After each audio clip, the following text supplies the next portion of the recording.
présentement avec Christina Michaud, députée fédérale pour l'Avignon, Lamitis, Matane, Matapédia. Bonjour Christina, ça va bien? Allô, ça va bien toi?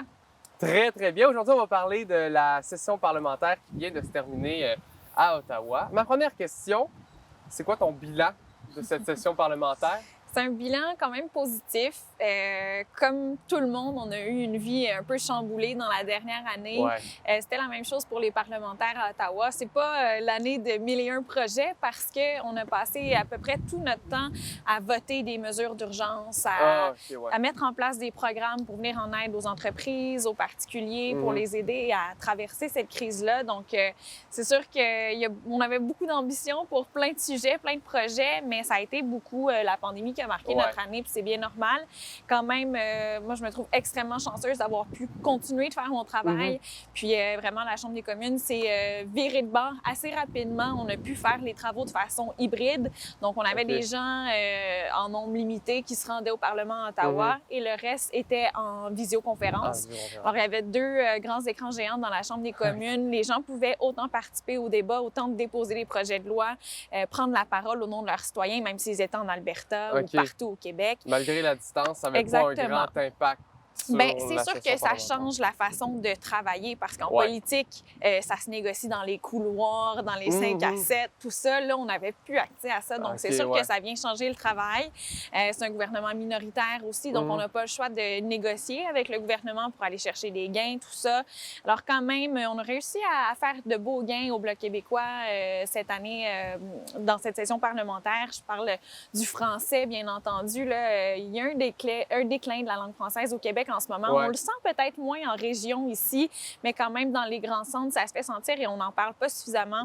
À Québec, il y a un projet de loi qui a été déposé pour aller moderniser tout ça, puis s'en occuper davantage. Alors, on a réussi à faire passer une motion presque à l'unanimité, là, en grande majorité, comme quoi le Québec pourrait rouvrir sa constitution pour dire, bien, le français, c'est notre seule langue. C'est ce qui nous définit, c'est dans notre nature, c'est dans notre patrimoine, notre culture, tout ça. Donc, vraiment, des gains symboliques, surtout. On a mené plusieurs combats pour les aînés, pour augmenter la sécurité de la vieillesse de 110 $ par mois, pour les transferts en santé. Pour nous, c'est un non-sens qu'on est en pandémie mondiale, en crise sanitaire et que c'est à peu près impossible pour le gouvernement fédéral de transférer les sommes pour le réseau de la santé québécois, qu'on sait qu'il y a des besoins immenses. Alors, c'est des combats qu'on continue de mener. On a eu des petits gains ici et là, mais il faut continuer de travailler. Alors, quand même positif, je dirais. Ah ben tant mieux. Puis, dans les réalisations que vous avez faites, qu'est-ce qui touche la Matapédia?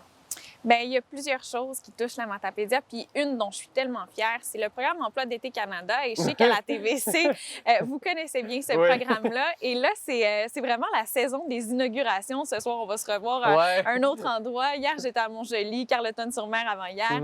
Puis, de voir que des projets peuvent être mis sur pied, qui peuvent être réalisés et fonctionner cet été grâce à des emplois étudiants qui sont subventionnés. Donc ça, c'est vraiment génial de voir ça. C'est plus d'1 million de dollars quand même qui a été investi, plusieurs milliers de dollars dans la Matapédia pour des projets super importants. Le camp Sable Chaud pour permettre la tenue des camps de jour cet été, les maisons des jeunes, maisons des familles, la vallée de la Framboise, donc des belles subventions pour aller donner un coup de main aux entreprises qui ne l'ont pas eu facile, puis pour donner des opportunités d'emploi aux jeunes qui peut-être ont le goût de rester dans la région après. Donc ça, c'est certain que je suis extrêmement fière.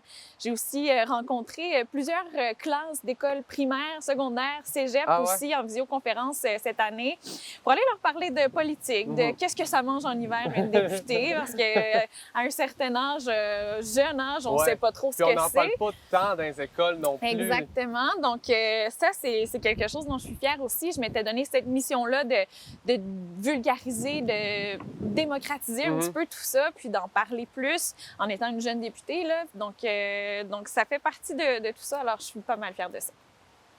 Puis, on t'a parlé un peu là, des visioconférences puis tout ça. Ça a été quoi, la gestion de la COVID?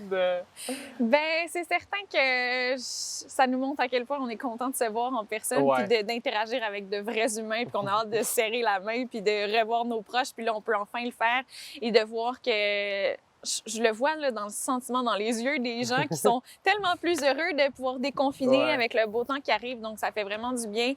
Il y a certaines choses qui se font super bien. Je pense qu'on va ajuster notre façon de vivre, nos habitudes de vie.